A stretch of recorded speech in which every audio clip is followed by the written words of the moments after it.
Got my audio. Can you hear me? We are back. The podcast is back.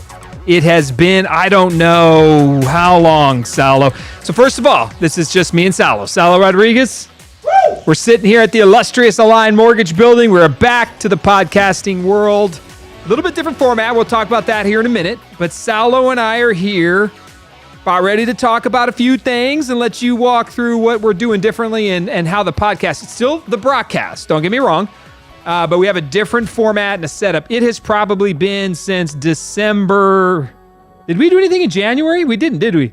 No, not at all. No, I think the last time we actually did a podcast was the last week of December, like Tuesday or Wednesday. And we said, Christmas, right after Christmas. And we said we were going to come back revamped and different, and here we are. We'll talk about that in a minute, but we have been off for a while. So we're going to have to start getting back on Tuesday nights at 7. We're going to rebuild this audience. We're moving into campaign mode. There are a lot of different things popping up that I'm going to talk about, but we are thrilled and excited to be back in the game of podcasting. So no matter what happens when we do this stream, we always like to talk about things. I'll try to watch. Let me get my glasses on here, my intelligent-looking glasses. I'm going to have to read these comments and questions. We got to get better at this. Chris Cano just logged on. Chris Cano is there. Patty Guido, hello. Debbie, how are you? People are logging on. So we have to get back to the format, create something a little new and different, but we are returning once and for all, and we will keep going on this for as long as we possibly can. So a couple of things before I get into what this looks like going forward. I always want to thank where we're at with Align Mortgage of Texas. So Align Mortgage gives us the opportunity to utilize this space for our podcasting. As you could tell, it is a fantastic little zone, man. In this little in one of the rooms in the building, they give us the opportunity to sit here, talk, stream, use the Wi-Fi as needed to come in and tell our story, our idea. So Align Mortgage is the #1 VA lender in the state of Texas, opening up nationwide, tearing it up, doing fantastic. Always want to talk about them. #1 is because they take care of veterans. And as a veteran, we have to help our veteran community, our retirees, our active duty military, our family members, our military spouses, our military mission all across the country, right? San Antonio is, watch out, I'm going to say this, San Antonio City Hall, don't sue me, but San Antonio is Military City, USA. And everything about us is about taking care of our military promise that when we look at those veterans and folks, we say, hey, we are here for you. You are defending us. We will take care of you as well. And so Align Mortgage is all over that, always has been. And we're thankful for them for giving us the space and opportunity to do this. But look, the Brockcast has come back completely different. So a few things have changed, just a few. A few little details are different now than they were before we broke. #1 is I've, decided, and I don't know if you heard about this, to run for mayor. That's probably why that little corner right there has my logo on there. So we did announce a campaign and a candidacy to run for mayor. So it is going to change the podcast for the next few months as we get into this campaign. So you can learn about things at gregbrockhouse.com. You'll see the logo down there. Please continue to comment and let us know what's going on. So in this campaign, so we launched this past Saturday on February 6th.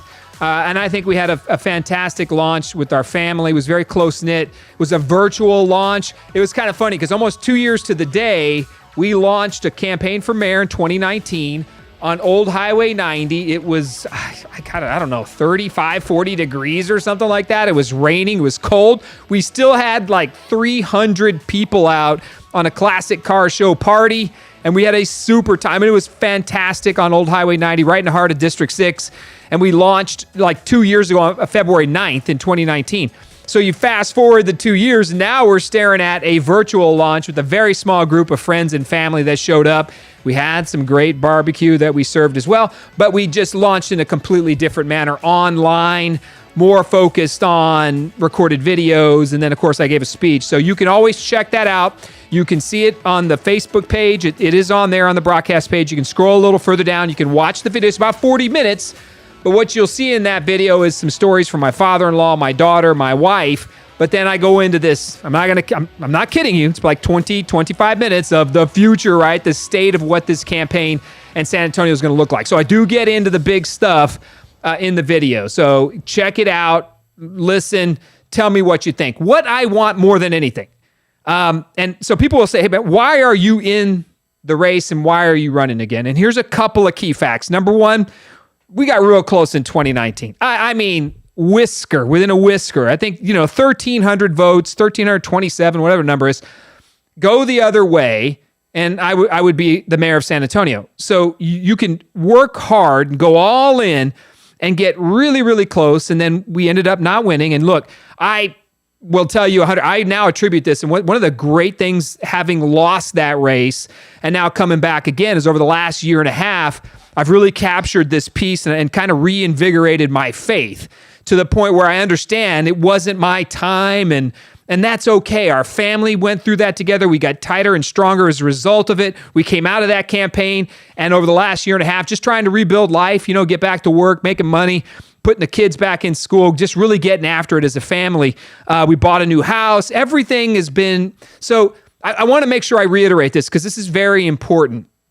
In 2019, I took a loss, L-O-S-S. It did not mean that I was lost, L-O-S-T. One word, and that word with one letter makes a massive difference.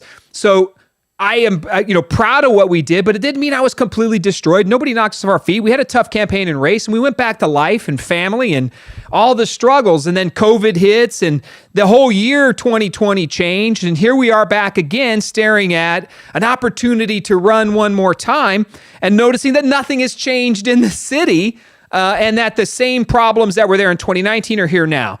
The same issues and people's struggles, jobs, property taxes, utility rates, school, quality of life, public safety, all those issues didn't go anywhere. And my family and I are looking at each other, and my wife and I trying to gauge, do we get back in this one more time and do it? And then I recognized, you know what? It's a message we send, right? Our city is struggling, as cities are across the country. Let's be honest here. San Antonio is not in a unique position. Our response is unlike any other city in the country because every city's handling this differently.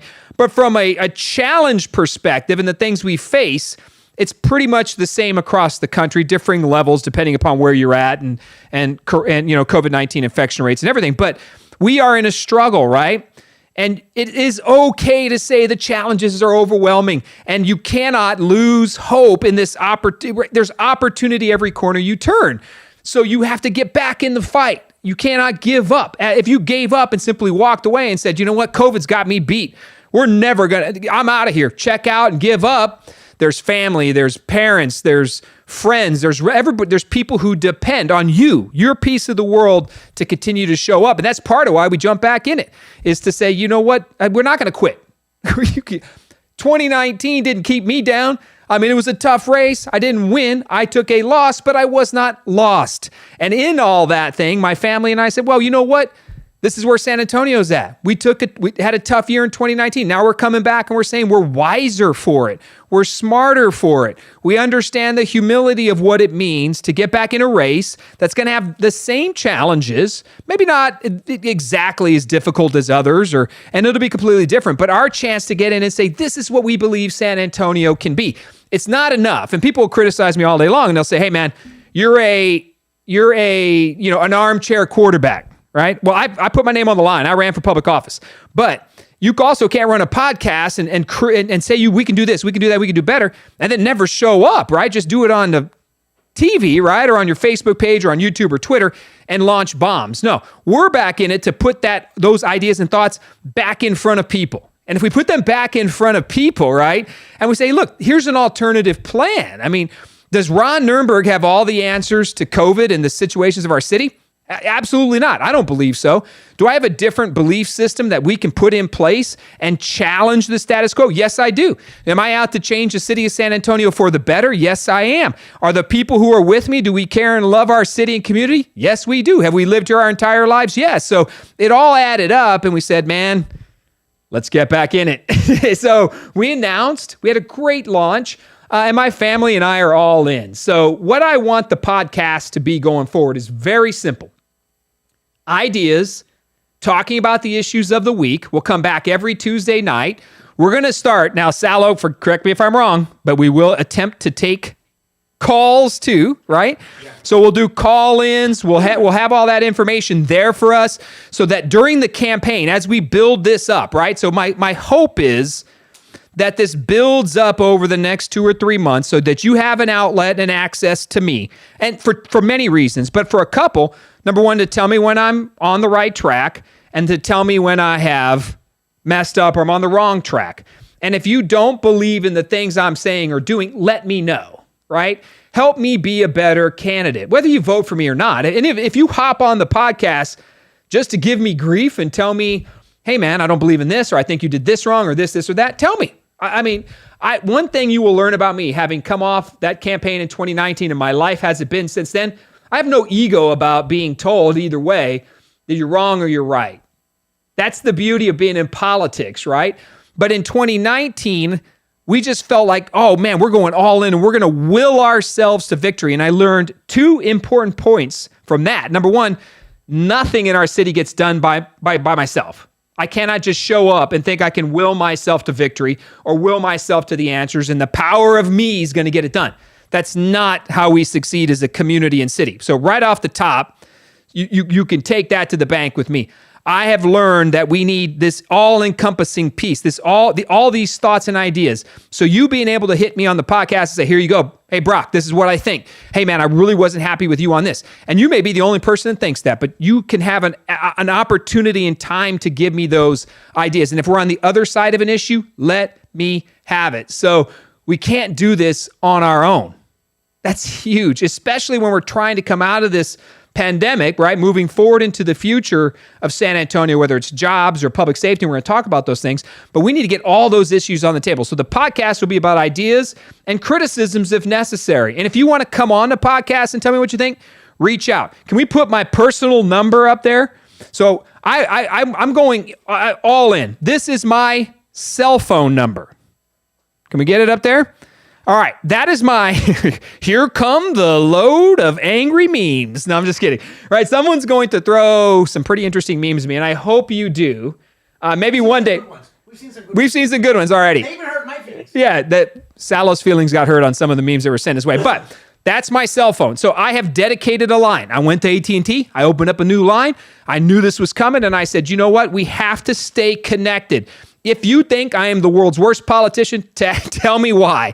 If you think, and my email's right there as well, greg@gregbrockhouse.com. That is my phone number. All right? I have a phone ready to go. It is there. If I don't get you back, text me. Hey, Brock, this is Joe. I got a problem with this, or this is what I'm thinking, man, or this is happening on my street.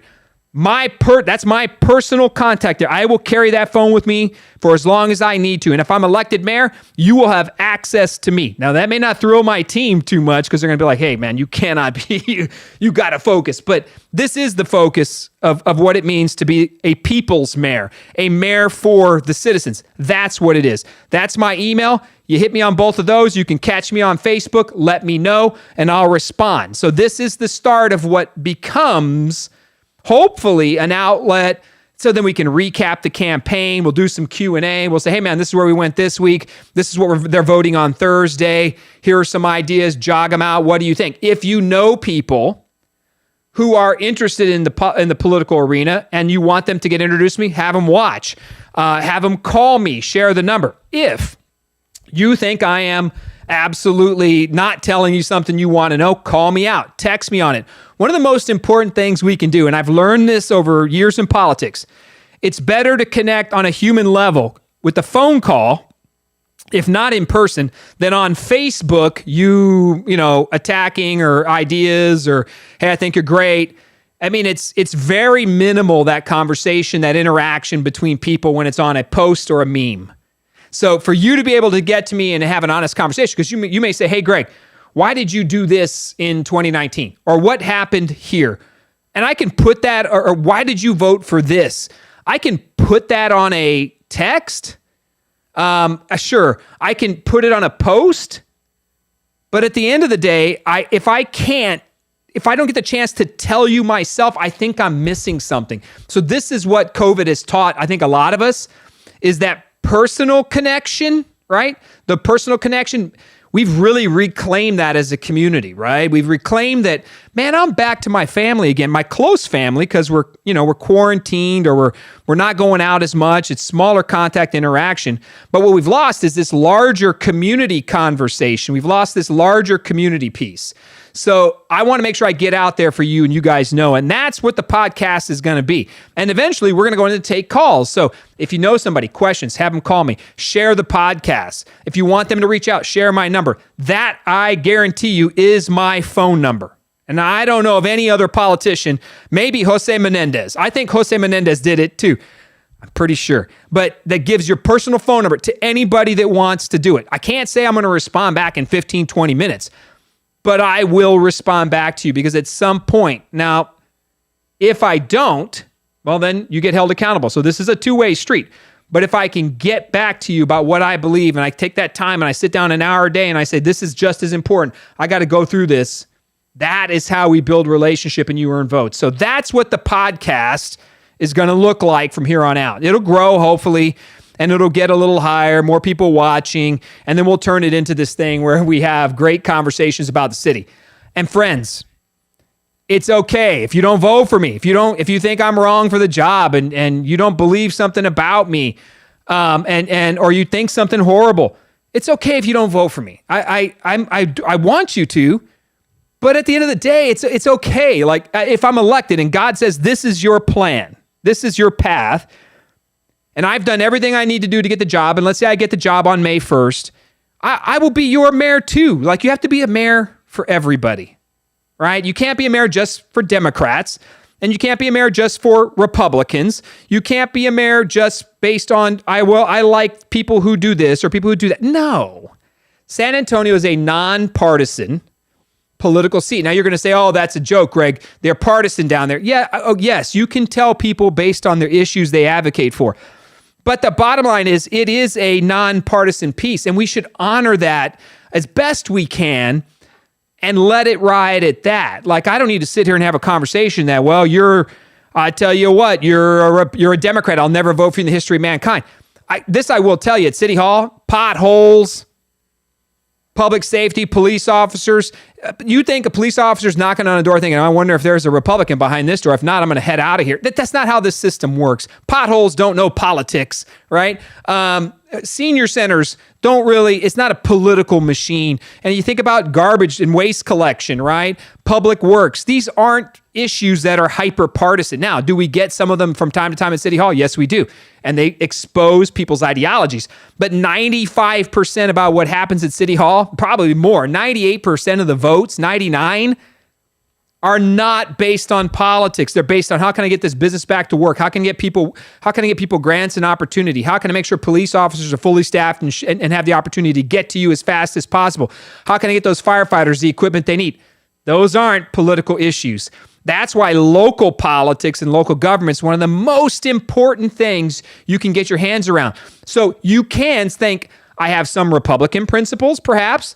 Well, you know what? I think we should be conservative with our money. I think we should get back to basics. But I also think we need to make sure our homeless are taken care of. We also need to make sure food and those issues, and make sure the Edwards Aquifer is protected. I'll give you an example. Somebody was upset at me about Paris Climate Accords the other day. Look, everybody wants a clean water, a clean environment, and clean air. And they want those supplies for their children and family. Where we disagree isn't the fact we want a good environment. Where we disagree is how we're going to pay for it. Like, where is that money going to come from? And ultimately, it could be billions, but it could come from you, the taxpayer. It could come from the federal government.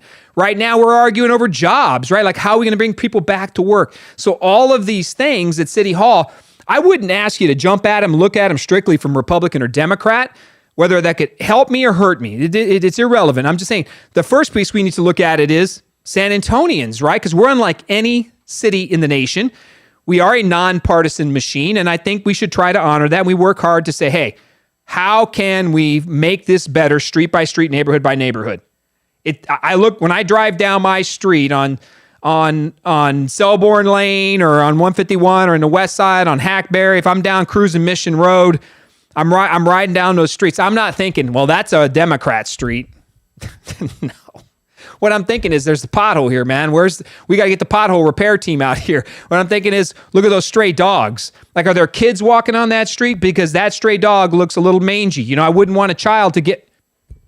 Those aren't Democrat-Republican issues. So what I would challenge you as we go forward is to remember all of these issues, and it starts at the top with COVID, public safety, but it can go all the way down to stray dogs and your trash pickup in a timely manner. All of that doesn't know political preference. What it knows is personal responsibility, showing up and working hard for the citizens. So just think about those things as campaigns go on, because people have a real tendency to want to turn things into hyper-partisan battles and try to destroy each other. That's just what we become. You're either way over here or you're way over there.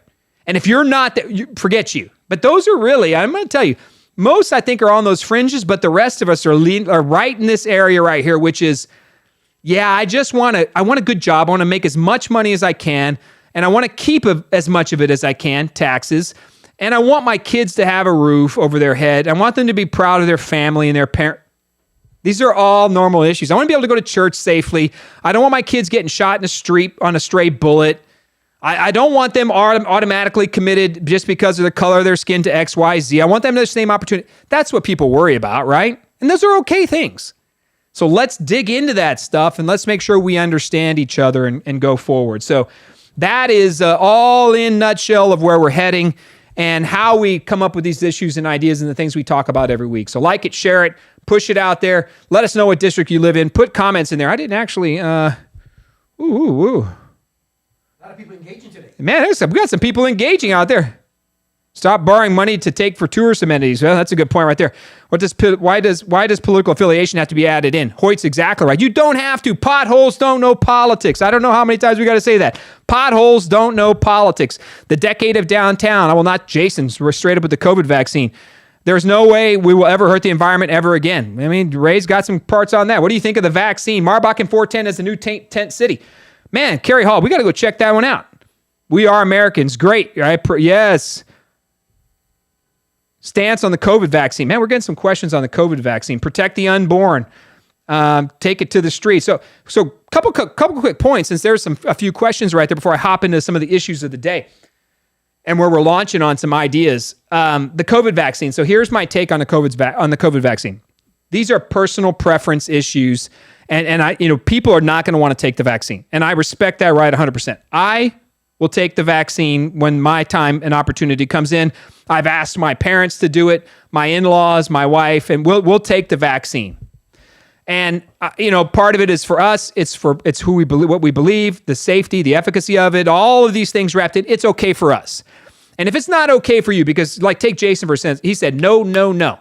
That's Jason's right. Now some people will say, well, yeah, but he's hurting the rest of us. Well, of course, we want as many people to take the vaccine for different levels of immunity levels, herd immunity. We want people vaccinated across the city, as many as humanly possible. Plus, those are at the greatest risk, whether it's diabetes, weight issues, you name it, right? Anything that's affecting people. We want people to take the vaccine. But we are not going to force people to take the vaccine. And you can't impose that law on people. I'm sorry, it's just not going to happen. Not in the country we live in, definitely not in the state of Texas. So I believe it's a personal responsibility, personal choice. And I will take it. But that's my call, right? And it's my family's call, and that's where we're at. So look, I care about my parents, and I worry about them. I worry about my in-laws, and I want to make sure that they have the protections necessary. Both of them have received it. So we just want to be safe. That's it. So let's get into some issues right here, right now. So I have, and where did old Salo go? Salo took off. So the issues and topics we're going to talk about tonight. We're going to hit on the podcast jobs. We're going to come over the top and talk about fix SAPD and what's happening with our law enforcement. Homelessness. We're going to talk about that, and then we're going to wrap up with what's going on this week. So, Salo, are we in the right spot here to bring up the internet? All right, here we go. Bring up the internet. We're going to see how we're doing on this. We're new tech. We're trying new tech tonight too. Okay. Where are we at? You're on the website already. Yes, but I don't see it on here. Aha! Where's it at, brother? Go to your right. Move your mouse to the right. Right there. Where? Oh, ooh, man. All right, so we are at this piece right here. So we launched on Monday. One of the things we wanted to talk about in the podcast was I launched, and the first set of ideas we put out was about being the jobs mayor. And I want to talk to you about what that means in its entirety. So actually, there's not a lot to it when you take a look at the name, right? So the jobs mayor means this, that in San Antonio, our path back to recovery is going to be based on jobs and wages. And I just believe that with everything I've got. Everything in my gut tells me that we have to be vigilant with COVID-19. And that means you have to continue with masks. You have to continue with making sure that businesses are opening up at the appropriate pace, which I think we should open the city back up and be respectful of people's wishes and rights. But we need to open this city back up. At the same time, chase jobs across our country. Here's a key fact. We've lost over 150,000 jobs in our city. Right? These issues keep getting worse. I do believe we have in our mayor and city council a group of people that have left behind our small business community, predominantly the restaurant, tourism, and bar industries, left behind. You know what? And I think people at City Hall tend to think those jobs are not worth saving. Right? Service industry jobs. If you listen to the wording out of City Hall, they'll often say things like, well, we're going to retrain people. They're going to become truck drivers, nurses assistants, solar installers. There's all these jobs that they want to retrain people out of and into. I think they're job snobs. And the reason they are is because they look at the service industry, hotel, restaurant, bar, all these locations like this, and they think, you don't ever hear, and trust me, do you ever hear out of City Hall anybody talking about saving those jobs? No. Nobody has this conversation. Never comes out. Now, Roberto Trevino and Clayton Perry, I will say, put a plan out there to utilize different funds, whether it's bond debt, it's potential other credit lines of credit debt, or going into the reserve fund of the city to pull cash out to help augment our small businesses. Because here, the truth is as plain as day. City Hall does not create one job. They don't. They're elected officials. They're politicians. The business creators is our small business community world. It's our business owners. It's the small auto parts shop on the west side, just as it is the restaurant on the north side. It's Louis Barrios and the Los Barrios family of restaurants. As it is, you fly on over to the east side and it's Tony G's over there. All these groups are the actual job creators. So City Hall does not create a job, but what they can do is impede the growth and progress of a job. They can kill jobs with bad policy, overtaxing, overregulating, and before you know it, people can't afford to live in their houses or keep their jobs because there's just simply not enough money because the government, local city government, and the county government are coming in and raiding your checking account every chance they get. So a jobs mayor says, look, we got to do a few things here. The path back to recovery is you making more money and keeping more of the money you make. And that means I have to go chase, right? As the mayor and the city council, that group of people. So the jobs mayor is a mayor that goes out and says, I am going to go after every job in the country. I will turn my nose up at nothing, right? We've had a mayor right now, Ron Nirenberg, who told Amazon to take a hike, who 50,000 potential jobs, told them to take a hike, did not want to bring a political convention to San Antonio, which would have brought hundreds of millions of dollars of economic impact, who is shutting down our restaurants and our bars and is not, and by the way, no statistical data to show that restaurants and bars are super spreader locations or spreading the coronavirus, right? Or COVID-19. So we know by statistics in San Antonio, and by the way, folks, I don't care what's happening in any other city in the nation. I don't care what Austin says or does. I don't care that New York City, right, has a problem with their I don't care. And Los Angeles and California, they can go about their own way for the rest of our humanity. California can go do whatever they want to do. We don't need San Antonio here. What we need is a San Antonio policy based on San Antonio. So we know that restaurants, bars, these small businesses are not the ones spreading COVID-19. So we have to then have a policy that gets them back to work, that opens us up safely, right? You have to be vigilant against COVID and aggressive in reopening for jobs and creation. So the jobs mayor I want to be says 150,000 jobs is unacceptable. Before coronavirus, all right, I'm going to be very clear. Back in February, March of 2020, before all this took place, and a year and a half before that, Ron Nirenberg promised that he would create 70,000 new jobs. This is a year and a half before COVID-19. He said, we're going to create 70,000 new jobs. And I'm here to tell you, it did not happen. It did not happen because we cannot convince people to come to San Antonio when we don't support our business community. And when I say support them, it means job assistance, right? It means deregulating. It means making sure that the CPS Energy, right, the commercial bills, the water bills, that they make sense. Development services fees that don't break our small business and development community. All these things help spur growth, right? And if the growth ends up in more jobs, that's what we want. More jobs equals more tax revenue. More tax revenue builds the city base. You have more homeowners. You have people with jobs. You have people earning and bringing back into our city. So the jobs mayor, what I want to be, one that goes out there and says, we're going to go after every job. If I have to steal, poach, and go after jobs in Dallas, Houston, we should not lose. And I'll give you an example. This city, Military City, USA, lost the United States Space Command, the newest branch of the newest command, right? We got Air Force, Army, Navy, you name it. But the Space Command came up and was stood up as a brand new branch of service, and we lost that. You can leave that one right up there, Salo. And we lost it to Huntsville, Alabama. We are Military City, USA, people. That is an unacceptable loss of military mission support in our community. So we are not there because our airport isn't cutting it, making it happen. We don't treat our business community right with the respect it deserves as the job creators. You don't roll over and give them the farm and let them have no costs and no, but you hold them accountable, right? And you say, if you receive incentives or support, I need you to raise people's wages. I need you to make the cost of a home a little less. If I'm going to break your costs down as a business leader, then you're going to help the residents of our community, maybe with a little bit better benefits in the job that you create. Those are the things we want, right? But to get there, we have to partner with the business community, and this mayor and council simply are not doing it. I don't care in any manner, shape, or form. So one of the ideas I put up there immediately was right here, and you can see this on our website at gregbrockhouse.com. You can start to see the issues. We released a comprehensive job plan, but I want to give you some of these highlights. It's the Save Our Small Business Plan, and the action plan is pretty straightforward. I think we need to go into the reserve fund and take a minimum of $50 million out there and go to work creating jobs. That money turns into economic incentive, turns into people getting hired back, turns into people getting to work, more tax revenue. So the money comes back. Now, there needs to be accountability metrics to it as well. If a business takes the grant or the loan guarantee, we need you to make sure that you're putting that money into hiring people.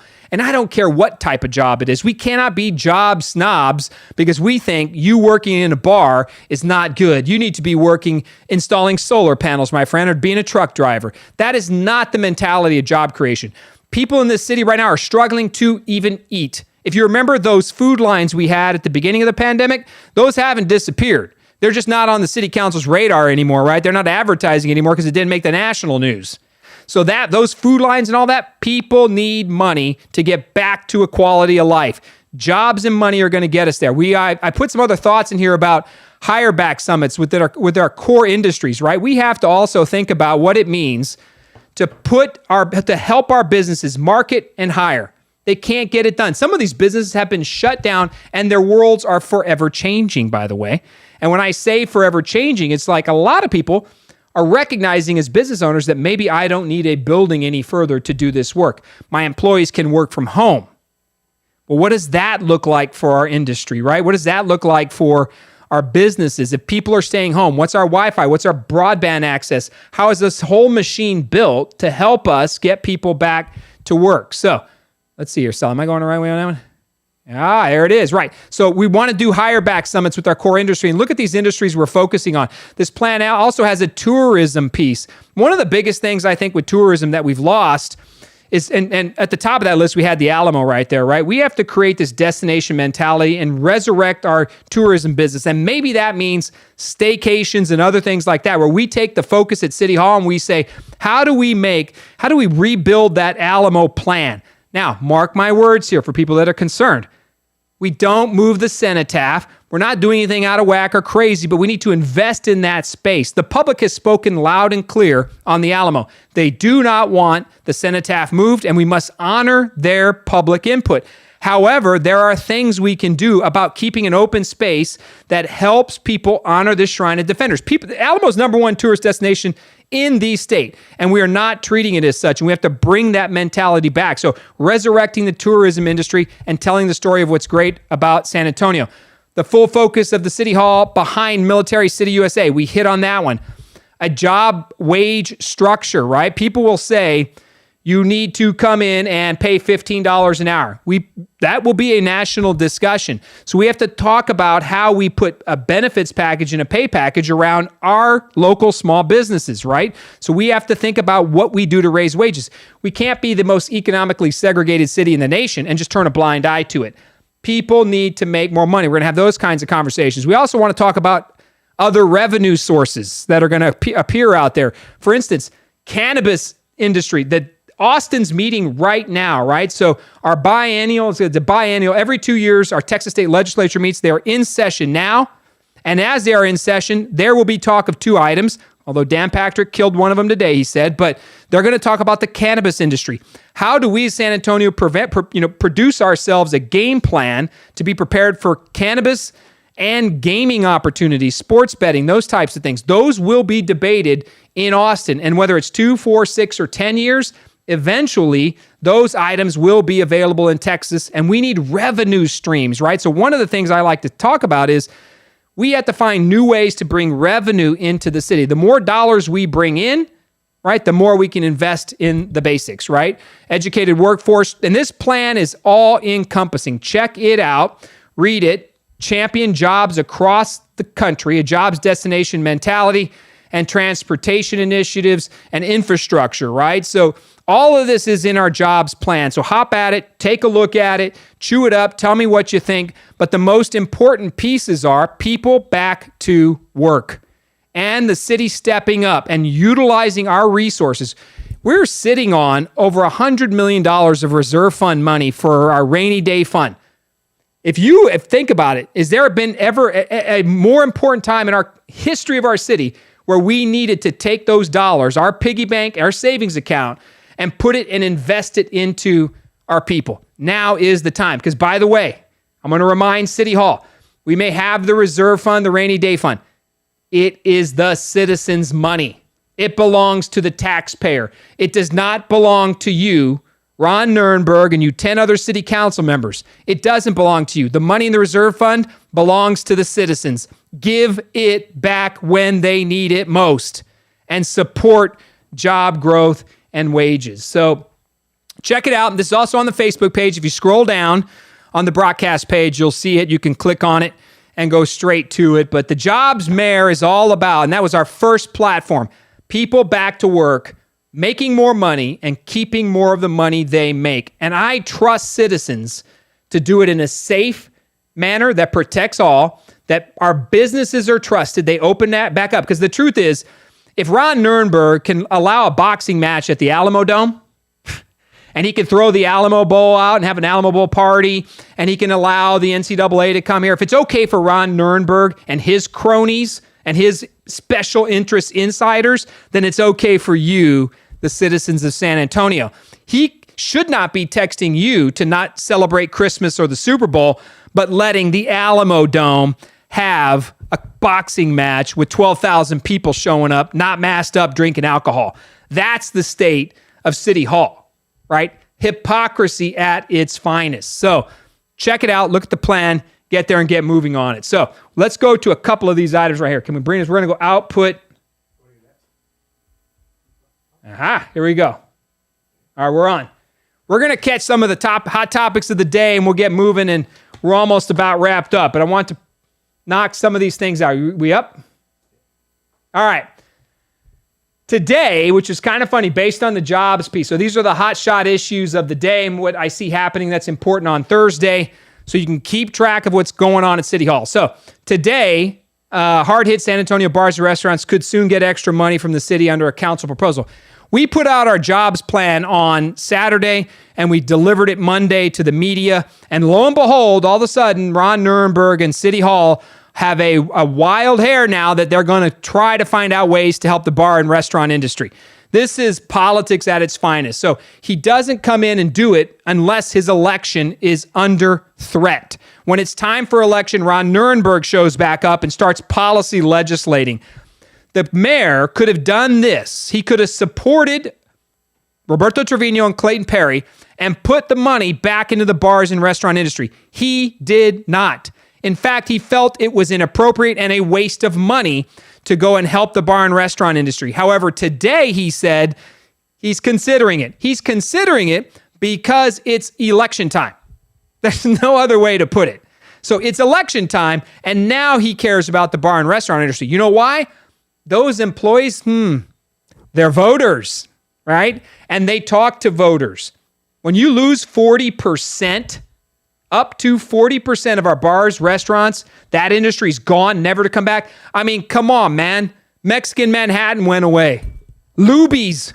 I mean, we're losing iconic places because we did not support them when it mattered most. And at the very least, we weren't consistent across the board. How upset would you be if you're a bar owner in Southtown and you're struggling and the mayor shut you down and the judge shuts you down and everybody's saying you can't open up, but you do open up, you only get 25%, and then you watch them throw a football game party at the Alamo Dome where 12,000 people show up, and they say, hey, well, we're taking care of it. People are socially distant. This is the city. We're the best. That's absolutely wrong. You want to talk about being pissed off to the max? Is you own a business and you're struggling, you can't have even 10 people in there, but the city can have a party? Come on.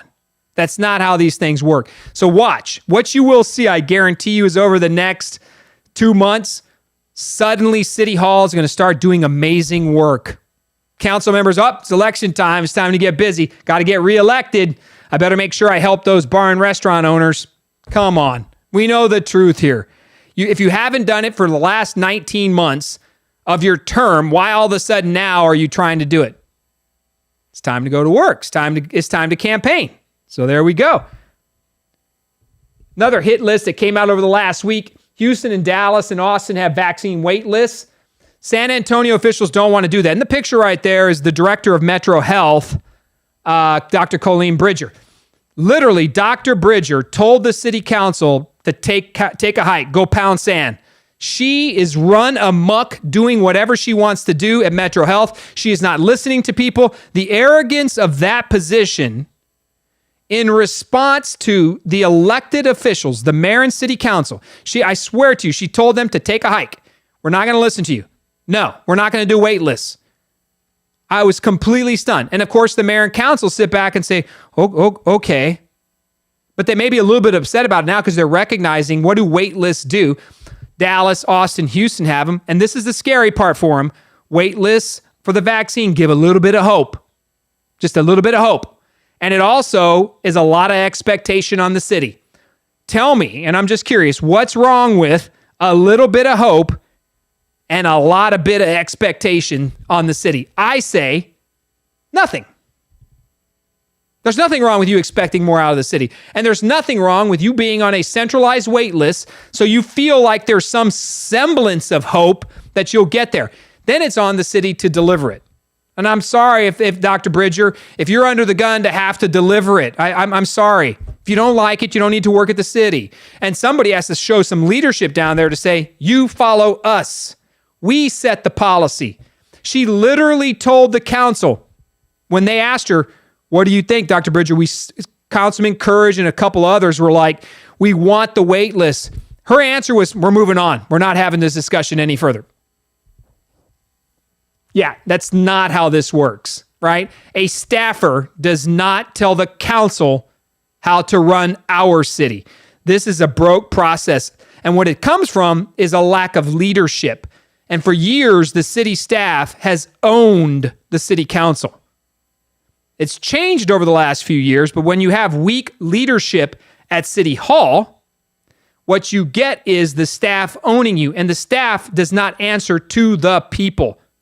They don't. The elected officials do. So pay attention to that one. It's a big one. Homelessness is on the rise. We're going to come out with a homelessness plan for housing and those types of things here in the next few weeks. We do plan to roll out a lot of initiatives and ideas. As we put them out, you'll see, and you'll see it on the podcast.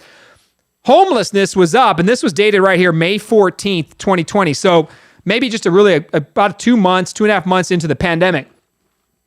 But what we were noticing was a 7 to 9% increase in homelessness in any event. This is right at the start of major pandemic problems, but even before this, we were seeing a rise and an increase in homelessness. Homelessness has become a major issue in our city. It has grown up. We saw on the news where they put a homeless camp in downtown San Antonio, and they then came in the city. The same day Mayor Nuremberg announced his reelection, he was cleaning out a homeless encampment. Now, tough conversation here. Homelessness is a major problem in a lot of American cities. We have about 3,000 homeless people on the street. Again, about a 7 or 8% increase year over year. We actually do a point-in-time count where we go out and, as leaders in the city, go out and count the number of homeless persons so we can have an idea. People will say, well, they don't take any support. They don't want the help. Here's a fact. The city is not the answer to the homelessness situation. It's a part of the answer, but we have to work with the faith-based community. We have to make sure homelessness is solved through trust. When I was the District 6 councilman, we did clean up a lot of homeless encampments. We did. After we spent weeks engaging, and we had a plan for everybody. They cleaned out 85 tents or something like that, and 85 persons out of this location with no plan on what to do with any of them. So guess where those people went? Dispersed out into the community. I think a handful of them, 2 or 3, took the services. That is an absolute breakdown. You cannot let 80 persons like that just walk off into no man's land. They even found a 6-week-old baby there. Now, obviously, that was a save, and credit for getting that baby and its mom, but they separated the child and the mother, but credit to getting that baby in a safe space. But the problem with homelessness is these people also don't want to go to the city. They don't want this. They don't trust the city. There's a trust factor here. There's a relationship factor here. We're spending $30+ million a year on homelessness as a city. Ever heard of that place, Haven for Hope? Lots of money going out. So I think it's time we hold them accountable, especially Haven for Hope, and we do a top-down review of all of their spending. And is this money doing the number one thing it's supposed to do? Get homeless persons off the street. I think it's time that we go back and we look at all that. You may not have known we're spending $30+ million a year on homeless activities. We're going to get to the bottom of that. So $30+ million. There's the homeless camp removal right there. Another news story that popped out. So pay attention to that one as it comes as well. This one's going to start building up over the next couple of weeks. This is the other big one that's happening on Thursday. Fix SAPD was able to obtain their signatures. So there will be a ballot initiative voted on this Thursday by the council. So this group went out and collected 20,000 voter signatures to remove the police officers' collective bargaining agreement. It's called Chapter 173. Removing it removes their entire work contract. It's gone. It's like it's a massive document, thousands of different steps and pieces in it, everything from pay and benefits to discipline. There's all kinds of things that's in this document, right? The activist community went out and grabbed 20,000 voter signatures, and now this item will be placed on the ballot for May 1st. San Antonio City Council is going to put it on the ballot here this Thursday. They don't really have a choice. They can't vote it down, up or down. It must go on the next available election dates, May 1st, so pay attention. The council will have to push it through no matter what. They can't stop it. Here's what I want to tell you about what's happening with this public safety issue. This is, mark my words, 100% a defund police vote. It is. If you eliminate the police officer contract, officers will leave by the hundreds. Right now, there are 600 plus eligible retirement police officers that can just walk off right now and get their full benefits and pension for the rest of their life. If they don't have a contract that protects themselves and their families, they're out. They're going to quit. They're going to leave. We're going to see a massive exodus of law enforcement officers without a contract. And when you take that contract away, you defund them. There is no other way to say it. It is black and white, and I've already committed door to door. we're going to at least fight this. We must vote this down. Now, that does not mean, and here's the second side, there's always multiple things to think about on these issues at City Hall. Some of these are not just black and white. Does this need to go down? Yes. We cannot allow them to revoke the contract. It's going to destroy the police department, and your public safety is going to take a nosedive. Guaranteed. Absolutely 100% guaranteed. But can police officers get better? Absolutely. Should we be holding them accountable? Absolutely. Should we make sure that the discipline makes sense and we get rid of bad cops? Absolutely. Can we do it as a city in partnership with our police officers? You are absolutely correct. And that's what I will do as mayor. Now, I'm the only person, I believe, between myself and Ron Nuremberg, I know I'm the only person that can bring both of these sides together. The activist community and the Police Officers Association with the city, all three of us working together. There's nothing wrong with saying we need to get better at accountability for bad police officers. Because here's the truth. 2,450 police officers on the department. A handful of them have got to go or have records that does. Yes, there are bad apples in every line of work. I can tell you right now, there's 11 people on the city council. I can think of a couple of them that need to go right now. Like they have no business being city council members. Just as the same as the police department has people that should not be police officers. That's just the truth of it. And there's nothing wrong with having meaningful police reform within the context of working with our police department and making sure that, look, things concern me. I'm going to be honest with you. We should be talking about reducing the prison population. We should be talking about mental health issues and getting them out of the police department. We should be talking about making sure that people who go to jail are the people that need to be in jail. That's a fair conversation. And by the way, reducing the prison population saves you, the taxpayer, all kinds of money. So we have to reduce these prison population issues, keep the public safe, obviously, and protect our police officers. Because the fallacy has always been this, and I'm going to wrap up because we're about done. The fallacy was always this with the activist community.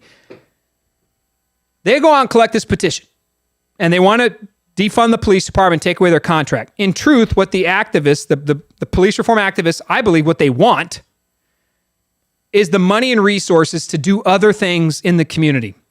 And you do not need to take it from the police department to do things like mental health training and mental health diversion, reducing the prison population by thinking about recidivism rates, job and employment opportunities. All those things are right there for the taking and fixing. We can do those, but they need money to do it. Their answer is to take it from the police department. The truth is, the answer is the money is in the city budget already. It's bloated. It's wasteful spending. It's out of control spending. It's $15 million to a bridge for deer on Wurzbach Parkway.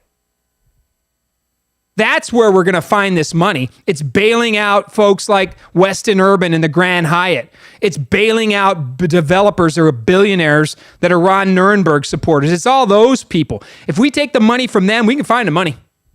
Cheryl Scully's notorious for finding $1 million here, $1 million there. And look, I got $1 million in my city manager couch. It's always there. The budget is bloated. It's excessive. And we can find the money to do the things that they want without cutting the police department. Because the truth is, we have about 2,450 police officers. So they'll say, hey, we're fully staffed. Hold on a second. We should have 3,000 police officers. So we're fully staffed on a short-staffed number. Dallas has 500 more police officers and 200,000 fewer residents. So the actual fact is we don't need fewer police officers. We need more. Better trained, held accountable, working hard. We need more. And we need to fund mental health, these diversion techniques. We need to be thinking about improving our jail system. All that needs to happen too. And the money is there to do it. I was on the city council. I can tell you right now, they can find $100 million any which way they want to right now. The money's there. And simply put, you can cut some of these ridiculous programs that we'll go over the next couple of months that can go. So the false choice was always you had to have one or the other. You had to have police reform or police fully maxed and fully set. You can have them both. You can have the money for your mental health issues and all these other things. You can have the money there. And then you turn around over here and you can still take care of your police department. That's the gold in communication and working together. We're going to get into that one as well over time. So those are the hot issues and the topics of the day. And these are coming up this week. And we have to pay attention to that stuff. So all this is going to go back and forth, and the podcast is going to rock and roll, and we'll start talking about campaign stuff, taking questions. I think it's going to be great. We're about here at the end, Salad, but man, it looks like we had a lot of questions as it was. Double wide sidewalks. Come on, Ray. Cut our property taxes. We're going to have those conversations on property taxes. John Courage needs to go. The police contract, who was Marcus Acosta? Sorry, but the police contract needs to go. So if you're keeping it, then you lost my vote. That deal's a different. The police contract is not going to go, Marcos. Come on. It's not. That a massive exit is great, then there will be massive job openings. Woo-hoo. What in the world? Did you see this Marcos Acosta? Is this a bot? Is this a real person? He said, sorry, but the police contract needs to go. So if you're keeping it, then you lost my vote. That's a deal breaker. P.S. If half the police did a massive exit is great. That's got to be a bot. I don't know about you, but half the police officer leave it. Not good. Not good. We can do them both, Marcos. If you're a real person out there and there's somebody behind that name, we can do them both. And we should have police accountability, which we will negotiate with them. And we must also keep our police department, strengthen it, and make sure those families are taken care of. You can do them both. We should back the blue and vote no 100%. Trade box, bailout. Whoa, in the bags, you can do this. Here we go. Is Greg going to take calls and questions at the end? Not this week, Mateo, but we're going to do calls and questions next week. Be ready for it. We got to get that going. Crisis cops, you're absolutely right. The majority of council are cowards. I don't doubt that. Debbie Weezer had a question. What's up with the power plant? I think, you know what? That one's going to come up as well, too. That's one of a hot topic we need to talk about here in the future, too, which is environmentally speaking, what do we do about the coal plants? And just a quick snapshot on that. We have to be very careful with our energy policy. We don't want to ramp up our CPS energy rates on our citizens, period. Not during a pandemic, not when every dollar counts. The last thing we want to do is raise somebody's energy rates right now. No more water increases, no CPS energy rate increases, period. Period. You need every penny. And someone will say, well, it's only $12 a month. No. No increases right now. So my caveat from a leader perspective, from the mayor perspective would be, if you want to fund stuff and you want to help create and remove coal-fired power plants, no cost to the citizens. None. Not right now. No raising costs on people. Can we get better at water quality, environmental stuff? Can we get better at energy consumption? Can we get better at wind power, solar power? Yes, we can. Absolutely. We should invest in those items. We should have flexible paths, that's what CPS Energy calls it, to have multiple revenue streams. But we will not raise any rates on citizens during the worst financial pandemic, global pandemic, the financial issues of our city. We should not do it. So we wait until the technology is affordable and we can get it done. We'll dig into that one in the future too. So good stuff. A lot of good questions. Thank you for coming in. So the podcast is going to go forward. It's campaign oriented. If you don't like politics, I'm sorry if I'm going to lose you, but we're going to watch for questions. We're going to go out in the community with this. I'll take it on the road sometimes. We'll take calls and we will discuss the issues that are going on during the campaign. And if you have questions, reach out and ask me. Totally. Let me know. If you think I'm wrong, let me know. You've got my phone number right there at the bottom. That's my personal mobile. 210-973-0591. You can get me at greg@gregbrockhouse.com. Hopefully you're sending me some crazy memes too. Not just bad ones. Not just bad stuff about me. But you could put some fun stuff on there. Text me what you're thinking, thoughts, ideas. You want to help us out, join the team. Message me. Let me know. Shoot me an email at that greg@gregbrockhouse.com. If you want to join the team, we'll take care of you. We love you. We appreciate you. What's most important, folks, as we go through a campaign season is that we just put ideas out there. They will come at us with everything they have because the machine is on trial right now. Ron Nirenberg is a bought and paid for politician. He put out a list today of people who are supporting him on his finance committee. It was a list of who owns Ron. And those people are the prominent, same tired old people that continue behind the scenes to run our city and be masters of the universe. Not all of them. There was a couple that were true community leaders, but the great majority of them, They're the smoking cigars and the backroom people who get the special contracts and the special insider sweetheart deals. We're coming after you. We're going to change that at City Hall, and we're going to work hard to make sure that the people are back in there. We have a mayor for the people, a jobs mayor that's taking care of you. I want you to make more money, not the Gordon Hartmans of the world and the multimillionaires and the billionaires that are getting all the tax breaks and credits. I'm coming for you, and I'm going to help you make more cash as your jobs mayor. We appreciate you. The Brockcast loves you. There's a debate next week. Next week, we're debating on... we're gonna do a debate on the 16th. We're gonna live stream it as well. Share. Ask questions, share. We gotta go. We love you. We appreciate you. Welcome back to the Mayoral Campaign 2021. The Brockcast is officially out.